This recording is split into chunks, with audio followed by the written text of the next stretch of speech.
And now, Fastened Like Nails with Dr. Mark Hamby.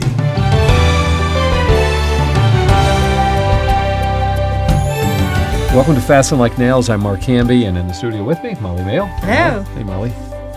We've had quite a time today leading up to this podcast, so let's see what God has for us. I want to talk about something called lame excuses. Kind of a cool title. Has a little bit of a double meaning, this lame excuses. Did you ever hear your mom tell you that was a lame excuse? She would definitely imply it, but we weren't really allowed to use the word lame. Oh, really? So she wouldn't say that was a lame excuse. Oh, my mom would tell me that all the time. You got something better? In John chapter 5, we're going to read about lame excuses, and it says this. You know what's interesting is the producers, they wanted me to come up with a tagline, something that would lead someone into the story. Oh, interesting. Yeah, and so maybe this would be a good way to lead into the story and ask a question. Have you ever had someone tell you that that's a lame excuse? And the reason that it was a lame excuse is because you were not doing something that you could be doing that would help you, but you continue to use the same excuse as to why you couldn't do it, which prevented you from becoming all that you were meant to be. That was really good. It was? Yeah. Okay, let's use that tagline. We're going to use that There's tagline. the tagline. Okay, so in John chapter 5, we read about this unique gathering of people. Mm-hmm. There's some blind people, some lame people, some paralyzed people, and they're at this pool. Not actually lame people. Yeah, literally. Yeah, literally lame people. Yeah. They weren't just lame. They were really lame. At a certain season, these people come, people bring them there, and they have this great hope, and they're at the pool of Bethesda. You know what the pool of Bethesda mean? I do not. Fish. House of mercy. Oh. Fish is a good guess, though. Different biblical Actually, theology. no, there's another word that literally says house of fish. Bethsaida? It sounds something similar to it, yeah. Okay. So this is Bethesda, and in Hebrew it means house of mercy. But according to tradition, an angel would come and stir up the water, and the first one to step into the moving water would be healed. That was the tradition. Magic. Well, it says it in the scripture that that's actually what happened. Okay, so what does that look like? Well, so the water would start to bubble up and start moving, and apparently the tradition holds that, and the Bible says this, that an angel would come into the water and stir up the water, and then the first person in would get healed. Was that like once a day there was the daily stirring of the water, or was this a monthly thing? Like It doesn't say. Weird. It doesn't say. Or they just waited for the day that the waters would be troubled, so they didn't know when it would happen. They may not know. Yeah, so every day they were anticipating it. Mm-hmm. Some people think that there was some sort of underground current that did this thing, and that the minerals in the pool would come from the bottom and would disperse throughout the pool, and that the people in it were getting the full treatment of the minerals, and somehow that healed them. We don't really know what took place. We don't know if this was a tradition based on a myth or something that actually happened. We don't know. But I'm going to assume that it actually happened, but we don't really know more than what the Bible tells us. And so if the Bible doesn't tell us any more than that, then we're going to just stop there. So, Wait, that's a lame excuse. Okay, so knowing that a certain man had been there, Jesus is seeing this man. Jesus comes along the scene, and he sees this lame man that's been lame for 38 years. And Jesus asks him the question, will you be made whole? Now, in today's modern vernacular, that'd be simply saying, do you want to be healed? And that's kind of a strange question, isn't it? Yeah, like, duh, what do you think I'm here for? Yeah, of course I want to be healed, right? No, I'm just chilling by this healing pool. Yeah, so all these multitude of people, I mean, I'm imagining 50, 60, 100 people are there, and the first one in gets healed. The man's response, though, it comes as a surprise. Jesus basically says, or he just literally says, do you want to be made whole? That's what Jesus asks him. And the man says, I have no man when the water is troubled to put me in the pool. Seems like a good excuse. To me, it seems like a lame excuse. Oh, really? I'm sorry, no pun intended. Okay, so to this excuse, he adds another excuse. And then he says to Jesus, and while I'm coming toward the water, picture the guy's lame, so he's taking him some time to get there. While I'm coming, he says, another person steps in before me. Two excuses. Jesus simply asks, Do you want to be made whole? And the man gives 2 excuses. There's no one to put me into the water when the water gets troubled. Mm-hmm. And when I am ready to get in, someone steps in before me. 2 excuses. And sometimes those are the same 2 excuses that people give whenever they're let down, whenever they, have a loss, whenever they feel discouraged, whenever they feel betrayed, whenever they feel like they can't move forward in life, they can't step out in faith, they can't trust somebody or trust God. These are the same 2 excuses that people tend to use. And here they are. Excuse number 1, there's no one to help me. Oh, whoa. Excuse number 2, someone always gets in front of me. Someone always just gets ahead. Someone always, you're expecting that raise at work, and the boss gives it to somebody else. Reminds me of Haman, thinking he's going to get the special treatment, by the king, and gives it to Mordecai instead. It's funny. So we've talked about this a little bit before. It was just making me think of David and Saul. So we just saw the play David from Sight and Sound. Sight and Sound Theater. Yeah. And there was this one scene that I remember. It was powerful. So Saul had invited David in to come and sing to him because he was so troubled by this spirit. And then he gets upset because he looks at him and he's like, "It's you. You're the one who got anointed." And he threw a spear at him, and David had to run. And so whoever it was, not Absalom, Abner, I think it was, but his whatever in Second command. in command, Abner. Second in command comes into his room, and he was like, "What's wrong with you?" He's like, "Why didn't you?" And Saul's like, he's trying to steal my crown. He's trying to whatever. And he's like, the worst part about it is that I think he's actually a man after, I think he's actually good. And he's just like, of course everyone's going to like him better than me. And then Abner looks at him and he's like, "Well, why didn't you become that man?" Whoa. And Saul looks back at him and he was just like, "It's too late for me now. The Spirit of God left me. He didn't even try." But I remember looking at that and I was like, whoa, I can be Saul so often in my life where, you're confronted with a situation and it's like, oh, that person might be getting something that I want or whatever, whatever your mind tries to tell you to do. So then your sin nature is like, okay, it's whatever. I'm not going to care. I'm not going to whatever. But then there's always that option. Well, then why don't you become that person? Not in the sense of doing what they do to get what they get, but looking at them and being like, wow, I can see God in them. And if I want, what I should want is to have God in me. And so then I can be presented with that situation and be like, wow, that really inspires me to want to love God more. Because that's what's worth following after. That's what's more meaningful in the end, regardless of the crown. Because the crown turned out to be a thing of contention, whatever it was, whether it's success or something good in your life that you're looking forward and you're like, that's what I want. That's not really what you want. Because that's temperamental. It's finicky. It could even be contention. But then what you should want is God in us. God pleased in us. Yeah. Yeah. And that's what made David so special and so amazing. That's why God said he was a man after his own heart, because he was pursuing God and becoming that man, even though he was crushed and broken. That's how he was becoming that's how he became a man after God's own heart, was through the crushings. Yeah. And the spear throwings. Reminds me of the book, Tale of Three Kings. If you haven't read that book, it's a must read. We had someone here this weekend and I was telling him about that book.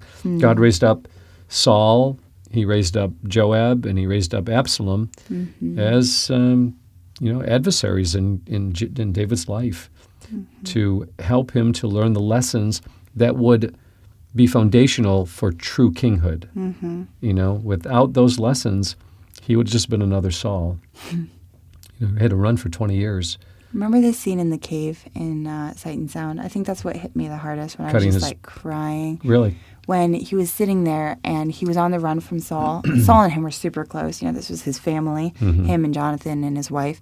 And then he went and he left and he's sitting there and he's so broken. He's alone. He's all by himself. And all he can do is just talk to God because he's so broken. And he pulls out his harp and he starts singing this song. I think it wasn't Psalm 23, but it was one where, "What time I am afraid I will trust in you," or something.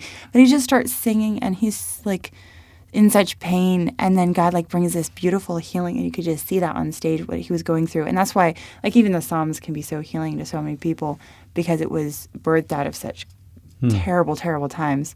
Which, like, yeah, David had his whole kingship and his reward or whatever, but what's so beautiful about it is that you have all of these psalms that were written not when he was doing great and like having a ball in the castle, but when he was so broken that he was just like, who can I turn to? Like, who do I have but you, Lord? And God heard that and saw that, and he gave him meaning. It was so powerful.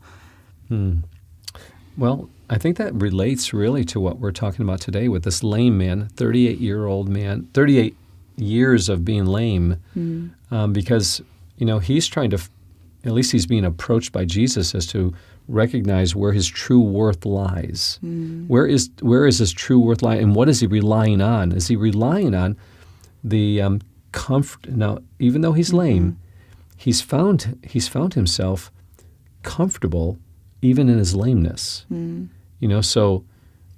Saul found himself comfortable, in his kingship, in his protection.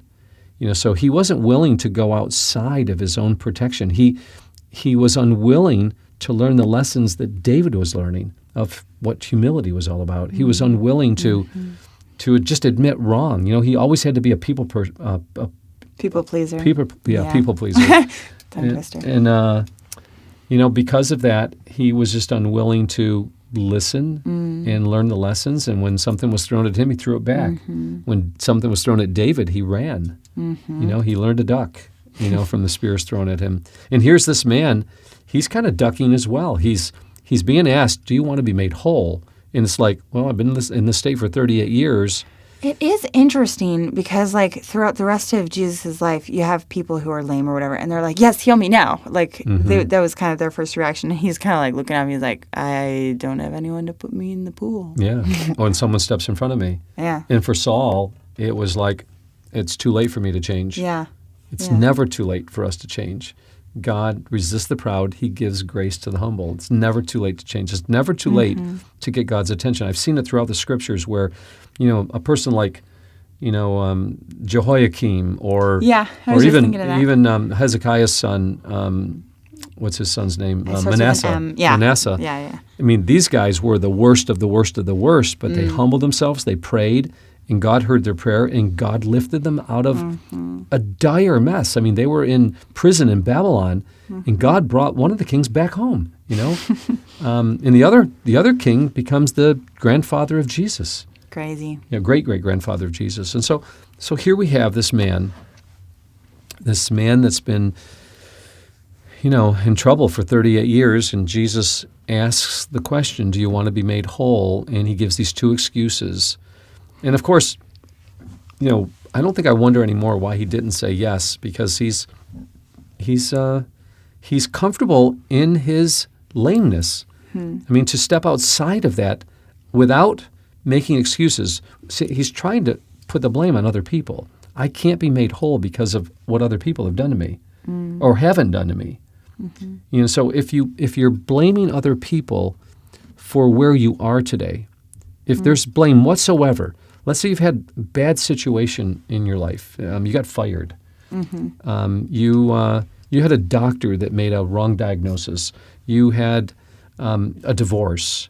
You had someone betray you. Whatever the reason could be in your life where you look back and that left this mark on your life to where you're unable to get out of your comfort zone. You're willing to stay on that medicine. You're willing to stay in depression. You're willing, and I know folks, listen to me.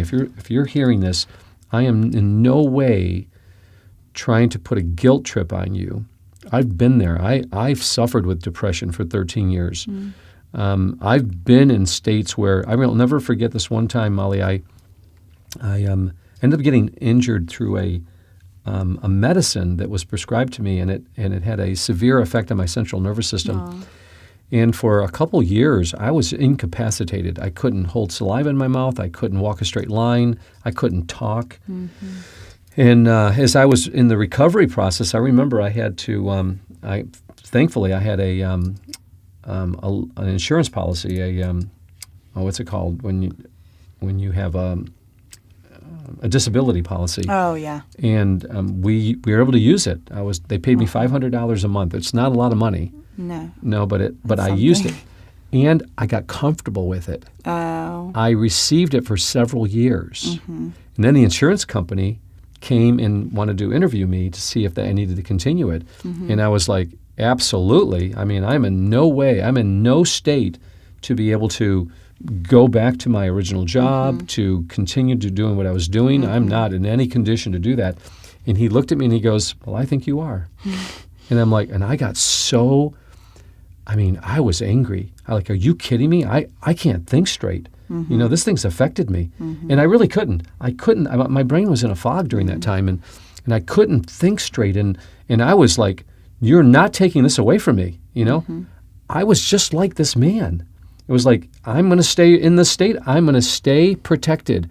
I have self-protection right now. I have my $500 a month. You're not taking this away from me. And he took it away from me. I saw him sign the paper right there that he is fine. He has overcome his problems. He is fine to move on.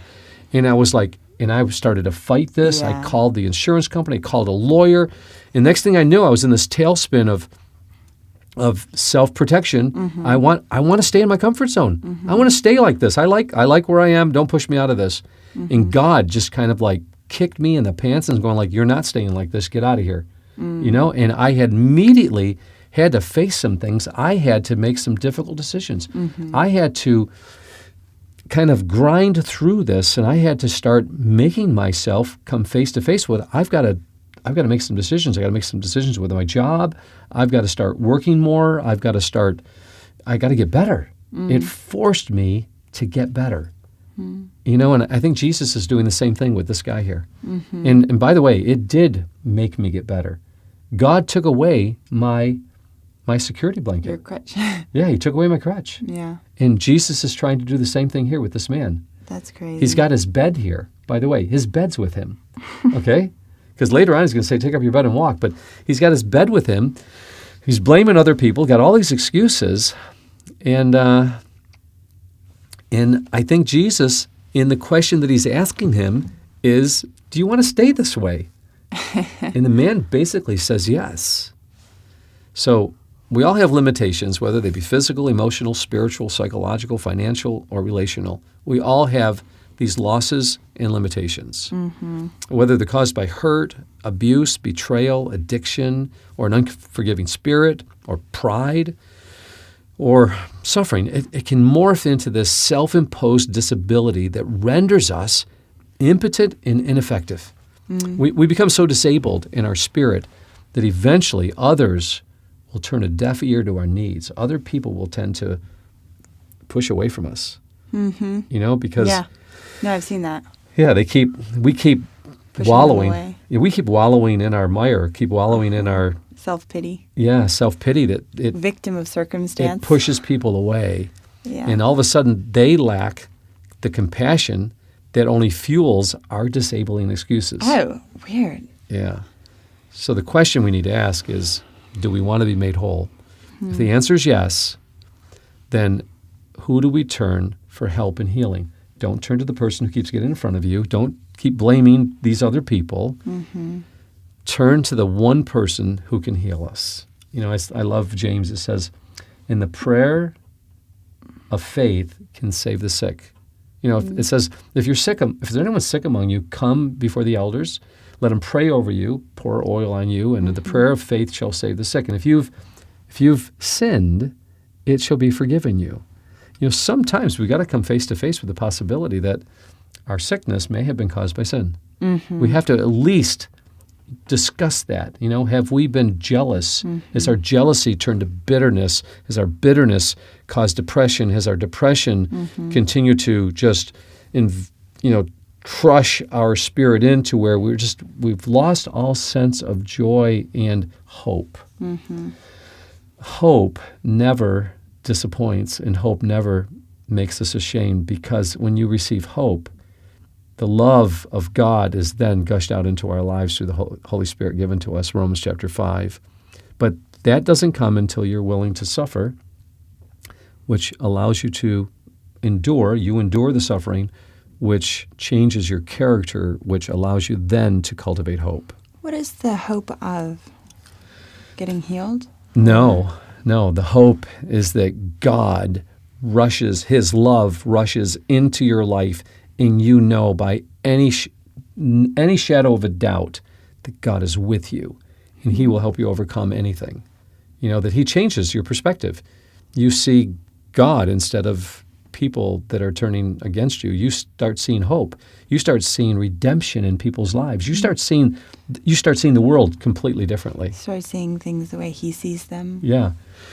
Yeah, once you have hope, there's nothing impossible with God.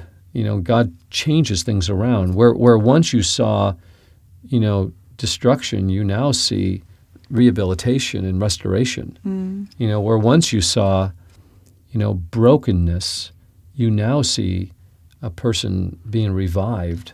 We were just talking about that. It sounds like 1 Corinthians 13. That's what the love is, like being able to love like that, having that hope. Quote it. It was that love does not fail. It does not envy or boast, is not self-seeking or proud. It does not, I'm going to get that order wrong. That's fine. But does not boast of itself, is not puffed up, it bears all things, believes all things, endures all things.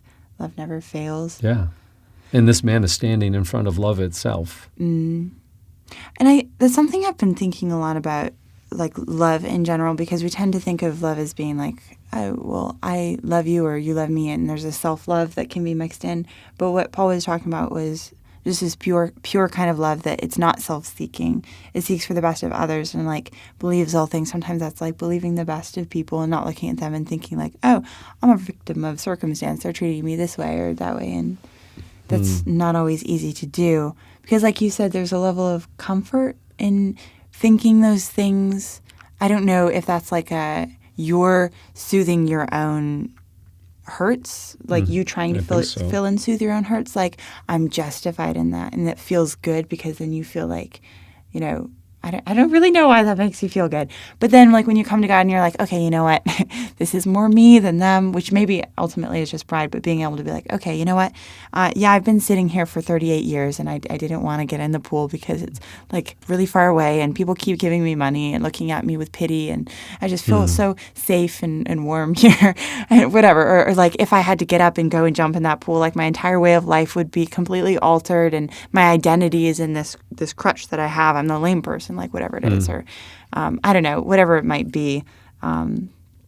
And just thinking like, oh, maybe I could put the extra mile in. Like I heard it once said that sometimes we ask this question of like, how far is too far, like in the wrong direction, when we should be asking like, how far can we go for good? Like how good can we make this situation versus how far is too far? How bad can this be? And for him, like maybe he didn't have to go the extra mile. Maybe he didn't have to take the extra step or whatever, or have that faith that he could be healed.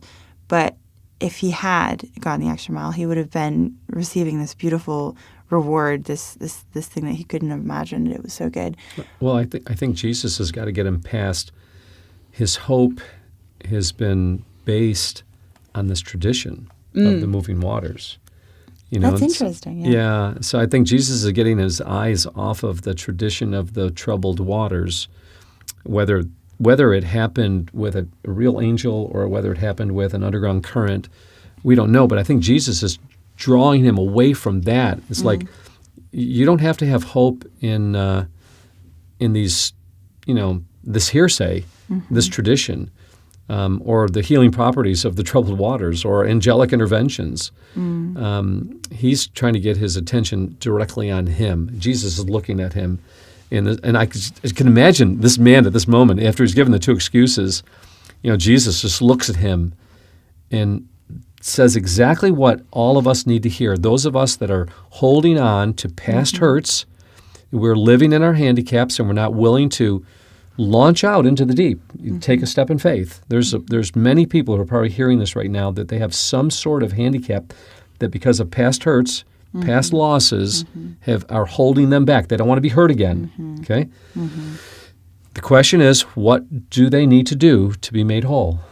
And the answer is in following what Jesus says to the lame man, and it's this: rise up, take up your bed, and walk. Stop the excuses. Rise up. That's the first thing he says is rise up. Okay? You're not feeling it? That's all right. Rise up. Go for it anyways. Get back to church. Okay? Get back to reading your Bible. Get back to praying. Rise up. Start reading those books that you've never read that have filled with scriptural insight. Rise up. Do something. Don't stay down. Jonah, every time Jonah says in the book of Jonah, he went down, down, down. The word down just occurs the whole time. He's running from God. He went down, down, down. Oh, funny. Yeah, until God had to spit him up, out of the big fish. So God tells each one of us, rise up. Take up your bed. Okay? Take up your bed. Get rid of your comfort zone. Yeah. Get rid of it. Do away with it. That's interesting. Yeah. And start walking. Move in a certain direction. Movement is essential to overcome our handicaps. We've got to be able to move forward, because forward motion causes things to happen. You meet new people. You take that forward motion. You start walking toward church. You start walking toward reading your Bible. You go to that coffee shop and enter a conversation with God bringing, this has happened to me today. I was sitting there and this man and woman were looking at me and I looked at him a couple times and he goes, aren't you Mark Hamby? I said, yeah. He said, we came to several of your concerts at Lamplighter. Cool. And he goes, I'm a commercial realtor. I'm looking for a commercial realtor. Are you kidding me? Yeah, we connected again and That's crazy. they're going to come to the concert on Friday and we're going to talk about potential, purchase of some property and so just a cool thing where God just keeps opening new doors when we get up, get rid of our excuses, get rid of our comfort zone, and we start walking. Forward motion is essential. The first place to start walking is with other believers. 2 Timothy chapter 2. Flee youthful lusts. Get rid of the direction you're going. You're in pornography. You're at the wrong group. Flee it. Get going in another direction. Ask God. Call on the name of the Lord. God, I need new friends. Guess what will happen? New friends. He will. He does it all the time. Go to a good Bible-believing church. Raise your hand in prayer meeting and say, I'm new. This is really hard for me to even ask this, but I need help. I need new friends. Go to that men's prayer breakfast on Saturday. We just were at Salvation Army. We were ministering a couple weeks ago, and they had that men's prayer breakfast coming up on Saturday. You'll in fact, don't be just a taker. Be a giver. We just spent 3 weeks at the Salvation Army Church on Sundays with homeless people coming to church. We were there, and were we so amazingly blessed? We weren't just there we weren't just there to take. We were there to give. We sang, we preached. Then we went to the adult rehabilitation. Yeah. Did we have an incredible time? It was incredible, yeah. Look at the doors God opened. It was amazing. And we didn't even anticipate that. That was something that God gave us. But we just had to take the initiative and take it. we began to walk forward. Yeah. That's what Jesus... Which was easy at the time because we were pretty tired. Yeah, we were exhausted, Yeah, right? we were like, nah. I know. And God was like, here you go. Yeah. And every time you open those doors, that even when you're tired and you don't want to get hurt again and you feel depressed, you wake up Sunday morning and you're like, oh, I don't want to do this. I'll watch something on TV. Those are the times where the devil, he knows what he's doing. Yeah. That's why Jesus warned us, don't forsake the assembling of yourselves together. And this isn't just about church. Even though we're living in this day where, the church, COVID the 2 years of COVID just kind of it separated the sheep from the goats. People lost their loyalties of, and maybe this is a time when people need to, start bringing people in again, evangelizing, not just bringing this same old, ornery people back in. Maybe this is time to bring some new blood in there and reach people for Christ, and move forward and watch God open these amazing doors. Okay, so back to after 38 years, this disabled man finally stops waiting for someone to help him. He stops waiting for others to get out of his way. He listens to Jesus and immediately picks up his bed and begins to walk. He did exactly what Jesus told him to do. Get up, get moving, pick up your excuses, and move forward. Molly, we all need the miracles of healing, but not just physical healing. Yeah. Sometimes it's... we were just talking about that earlier. about how I was saying that just since coming to Lamplighter, some things that I've struggled with within the past have been able to be healed just through being here. And sometimes God will walk you through the same dark valley that you went through when you were, whatever, younger or years ago. But He'll walk you through that same valley, and then you'll see His faithfulness, and you'll again be presented with that opportunity of, am I going to move forward in the right direction, or am I going to just sit here for a little bit and think about how terrible it is? I think that's one of the things I appreciate about you a lot, is that you're not willing to just stay in the condition. You want to always move forward and find out what's it going to take to get me where I need to be. Praise God. And I appreciate that in you. It's not very fun sitting there looking around at how terrible everything is. It's not fun. And sometimes it's like, it can be very comfortable, but then it's like, well, long term, this is going to be really terrible. I'm going to really hate this. So then, sometimes it's doing the hard thing and walking through some intense pain to get to the good side. But that's when it's like, there's more that's worth fighting for. Yeah. And, another thing that I'm learning is that for me as a leader, being a leader, there's so much that you have to oversee, and you're moving forward at a pretty fast pace, trying to pray through things all the time, and you could easily step on people without realizing it. You could easily forget about taking the time to listen to people and care for people, because you're moving at such a fast trajectory. But one of the things that I'm learning is that, for me to really listen to the conviction of the Holy Spirit and respond to it immediately, so that I don't realize that there's some handicaps in my life, some places that, because my greatest comfort zone is to keep moving forward, not to stand back and let the necessary surgery take place so that I can truly be healed. That's extremely important. I was talking to a group of people. I don't know if you were there when, I don't think you were. We had the recording this week of our newest drama, The Crown of Success, which is incredible. Yeah, I'm blown away by it. It's the first one that I ever listened to that I was like, I can't wait to hear this. And you helped direct much of it, amazing. along with Phil Lawler directed and wrote it. He's incredible. Well, you contributed a lot as well to the writing of it. And I think one of the reasons I didn't need to be there and oversee it this time was the script was so well written. It was just solid. Yep. Yeah. Yep. So how do we get to talking about The Crown of Success? You had a conversation when we were recording. Oh, yeah. So we had all of our actors here, and we were all in the cafe and talking, and someone mentioned a book about a certain famous author, Christian author. Oh, were you there for that? No. I heard about it. And I immediately started kindly railing on this author about how he's becoming woke. Oh, not a woke person. Yeah, and everyone was just kind of astonished that, number one, that this person was becoming woke, and two, that I had this information. And then I had to kind of like make sure that everybody, believed me by adding fuel to the fire about several things that I knew about this very prominent Christian author, and like, hey guys, stay away from his most recent books because this guy is really following Marxism, socialism, and I felt very strong in my leadership position, kind of like guarding my flock, and letting people know that, hey, watch out for this guy. And so then I felt uneasy about it after I left last night.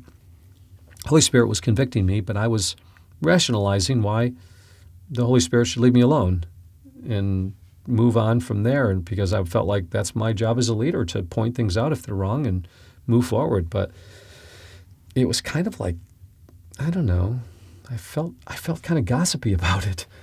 So the conviction was real, but I was rationalizing it and burying that conviction. Boy, when you bury conviction from the Holy Spirit like, okay, you want to bury it? Well, you're just, your conscience is going to be a little calloused, and you're not going to listen to me very easily the next time. But I buried it. And then for my devotions this morning, the Lord brought me to Psalm chapter 1, and I was looking at this Hebrew word called lutz, and it's the word for making a mouth toward other people behind their back. Oh, It's the word for mocking. that's crazy. Yeah, and I'm like, You're like, different psalm today. yeah, believe it or not, I turned right to Psalm chapter 2. I really did. And I was like, well, if this convicts me in Psalm 2, I'll go to Psalm 3. Whoops, wrong I'll keep psalm, going. God. I accidentally was in 2. I mean 1. Yeah, and so God was convicting me, and I'm going like, oh, Lord, do I really have to deal with this? I mean, like... That was very kind of God to do that. Yeah, it was. Or to allow that, whatever. Yeah, so I had devotions this morning, and I shared with everybody what I did and how wrong I was, and that I sinned. And you always have to go in front of people and talk to them about it. well, this is not why I did it, though. You ready for this? This is the big one. So we're sitting there this morning, and someone else now was talking about somebody else in leadership, and another famous person. Can you imagine if they were talking about you like that? Yeah, I can. It'd be the worst. Yeah, but that's what happens, though. We get we reap what we sow. Yeah. Yeah. Yeah. What goes around comes around. Uh-huh. So anyways, so this other person was there yesterday, and now they're talking about another person who's becoming woke, another person in leadership. Uh-huh. And I'm like, she heard me say this yesterday. Mm-hmm. She's following my pattern. Mm-hmm. And I'm like, I started this. I set a pattern for mocking. Mm-hmm. And I'm like, whoa, time out.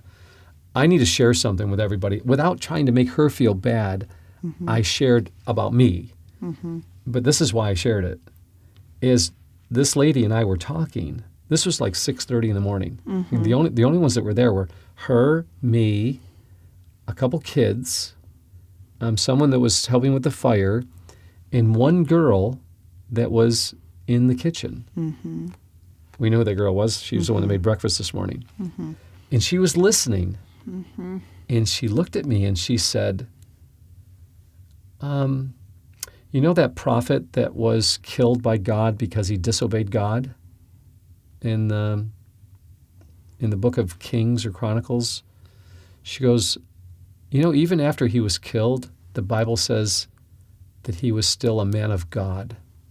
Mm. God, even though God, had to discipline him and punish him, he was still considered by God a man of God. Mm. He goes, in our flawed states, sometimes, we do make wrong decisions. We hold wrong positions. Mm-hmm. But that doesn't mean they're not men and women of God. Wow. And she just walked back into the kitchen. And I'm like, okay, whoa. God spoke to me, convicted me on the spot, spoke to me through his word. Now he's confirming it through another person. I'm like, okay, it's time for me to confess my fault publicly. And I did. Mm. And I think if I had not done that, I would have stayed in my comfort zone of false security of leadership. Uh-huh. The leadership, that's a terrible place for a leader to be. A false state of superiority that is rejected by God. And for people that really are loving Jesus and growing, they can see that and they'll pull away. Yeah, the judgment. It attracts the wrong kind of person, though. Yeah. And it prevents people from being real with you because they don't want to be rejected by you. Yeah, exactly. Your judgment. Yeah. It takes true humility. It takes true openness. What's something I've been thinking about, too, is that accepting other people in their broken, messed up states, because we all irk each other. Everyone in the world is going to upset someone at some point. It would be concerning if you didn't. But the thing is, like, I was driving in my car the other day, and I was thinking about that, and I was like, okay, so I'm gonna hurt the people I love the most, and that's just like one of the worst things about living in this broken, messed up world is that you really don't want to hurt people, and it feels terrible, but you just keep doing it, and it's terrible. But then I was thinking, like, looking at people and not judging them, because I can look at people and I can be a little judgmental, and I'm like, I don't really think you should have responded that way, or I don't appreciate how you did that. In my head, these thoughts go through my head. And then I'm thinking to myself, okay, like driving down the road, I was thinking about these thoughts, and I'm like, okay, these are not nice things to be thinking. And I was like, if I look at them and I think those things, that's prideful on my part, But then true humility, true like getting over these thoughts in my head is looking at them and being like, you know what? I'm a broken, messed up human too. Mm-hmm. And I do things all the time that hurt people. And I look at people or say things that aren't the best, or I react poorly. I can get aggressive when people do things that bother me, just knee-jerk reactions, not great. So then some of it is just loving people and meeting them where they're at, because you know that you're not perfect and they're not perfect, and you're all just in the same kind of situation. And blessed are the pure in heart. They get to see God. You get to see other people the way God sees them. That's the most beautiful part, too, yeah. Yeah, I think that's when you know you're growing. What is it, like, love overlooks a multitude of offenses? Is it love? Yeah. But then I think that's really crazy, too, because if you really love someone and they do something that, like, you don't see bothers their you, sin. You see you see God's forgiveness and their potential of who they can be. Uh-huh. That's amazing. And that's where, like, the mercy comes into place or something. But, yeah, it's a beautiful thing that happens once in a while. When I see my wife like that, it's extremely beautiful. You know, she's she's been probably the greatest gift in my life, other than my salvation. Mm-hmm. And when I'm really growing, I see her as a princess. That's awesome. It's really beautiful. Yeah. Yeah, and I begin to see her as a gift. When I'm not growing and I'm selfish, then I see her as an adversary in my life. Interesting, right? Yeah. That is crazy. Yeah.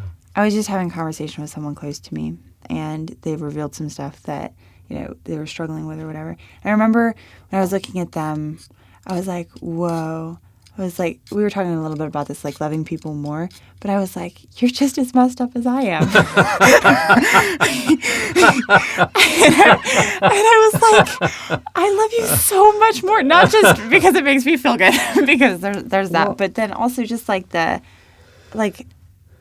I looked at this person and I was like, whoa, all I could see was how much they longed to be like Jesus, and how, even though they were struggling with this thing, that they really, really wanted to change. And it was the most beautiful That's awesome. thing.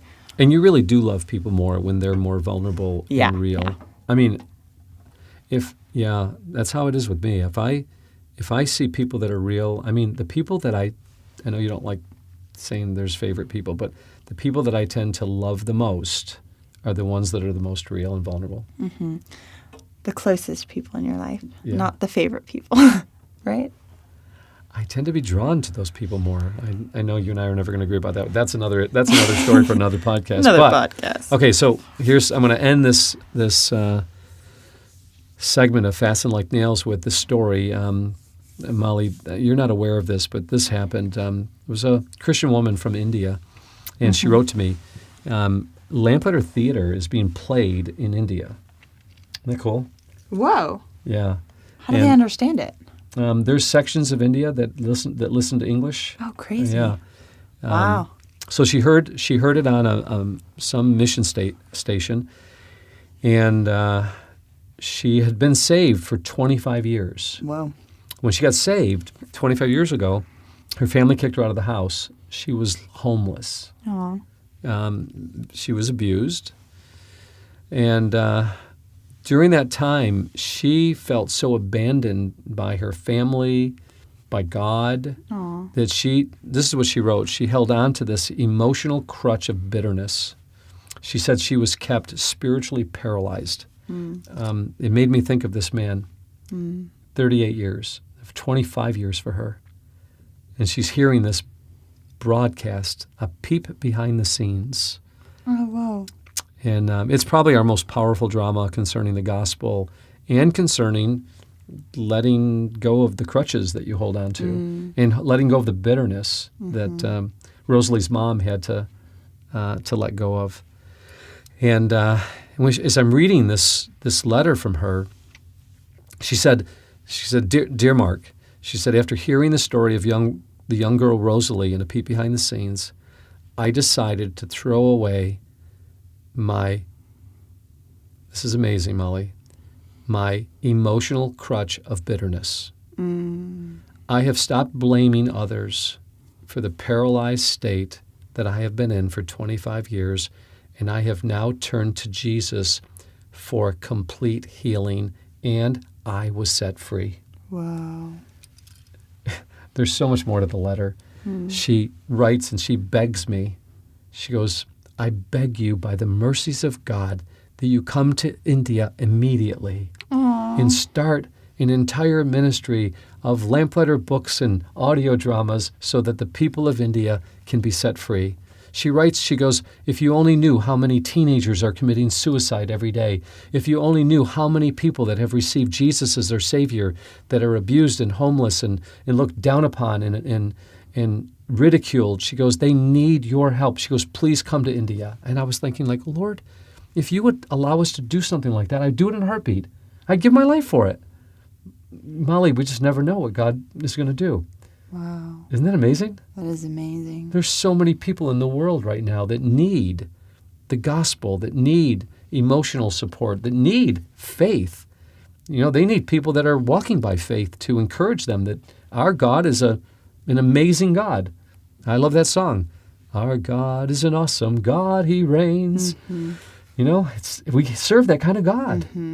There's nothing too difficult for the Lord. And people need to see that there are people that live by real faith that are willing to take up their bed, rise, take up their bed, and walk and let go of any of the crutches they've been holding on to. You know, I think back for me as a dad, you know, I saw how my unresolved inner disabilities, because I had not come face to face with them, how those unresolved disabilities in my life, that they had such a negative impact on my kids, negative influence on my children. If our goal is to raise emotionally whole and spiritually healthy children, then it's essential. Mom and Dad, listen to this. It's essential for us to become whole ourselves. If our kids will see that, that will be the greatest help for them to become whole themselves. That's beautiful. You know, here in closing, I'm going to recommend a few books that people should be reading. One is Families Or Graces in Place by Jeff Van Vonderen. It really helps in marriage and parenting. The other one is Palace of Deceit by that's Ella, my favorite. Book of the Year. Yeah. And the one I just mentioned, A Peep Behind the Scenes by Miss O.F. Walton. They can go to lamplighter.net to learn more of those resources. And Molly, I think this has been a really valuable broadcast. I'm looking forward to seeing how God's going to use it. Thanks again for listening to another Fasten Like Nails. We're looking forward to spending more time with you in the future as we get to know God intimately, proclaim Him passionately, and enjoy Him infinitely. God bless. You've been listening to Fastened Like Nails, a presentation of Lamplighter Ministries. Our mission is to make ready a people prepared for the Lord by building Christ-like character, one story at a time. To learn more about our family collection of rare books, dramatic audios, or guild programs, visit lamplighter.net. To hear more podcasts, search for Fastened Like Nails wherever you listen to podcasts. If you have a question you would like to submit for the Lamplighter team, visit fastenedlikenails.net and fill out the form. That's fastenedlikenails.net.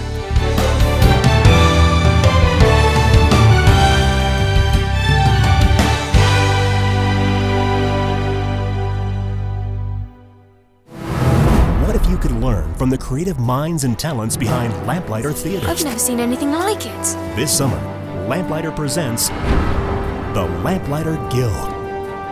A week of mentoring and apprenticeship in the dramatic arts.